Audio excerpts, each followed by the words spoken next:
អូសារិកាសារិកាកែវសារិកាកែវកាយកុំចង់លេសាជាមួយប្រុសខ្ញុំសារិកាកែវកាយកុំចង់លេសាជាមួយប្រុសខ្ញុំខំរឹតតែកាយកែគុំត្រមុំរឹតគួតឡើងក្បំទ្រូងឡើងរួចងអាយ៉ាប់តែខ្ញុំឃើញស្រីបានព្រមចារីតាំងអីចង្រៃវិយោអាយ៉ាប់តែខ្ញុំឃើញស្រីបានព្រមចារីតាំងអីចង្រៃវិយោក្រមុំត្បាញអាយមេម៉ាយវឹកវណាត់ឲ្យខ្ញុំមកស្រីនេះអោប្តី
ត្រៀមយកស្ងាត់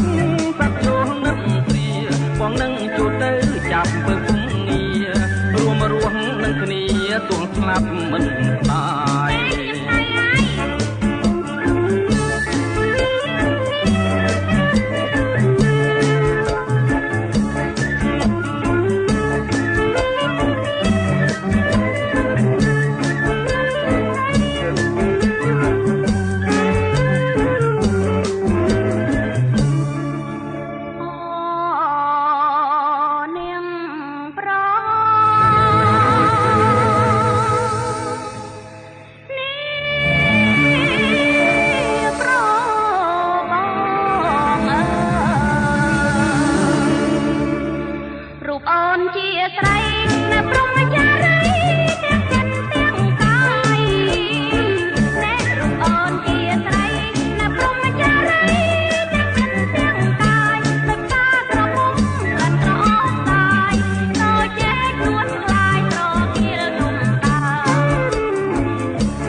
ចាប់ដើមចងព្រៀននឹងព្រៃ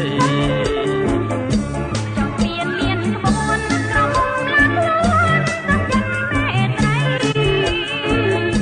ចង់មានក្បួនក្រមុំឡើងខ្លួនសំចិត្តមេត្រីអត់មានគួរទេក៏មកបាត្រីគួរស្លាប់ក្នុងស្ដីក៏មិនរងតែមកលោលេផងតែក៏នួនល្អ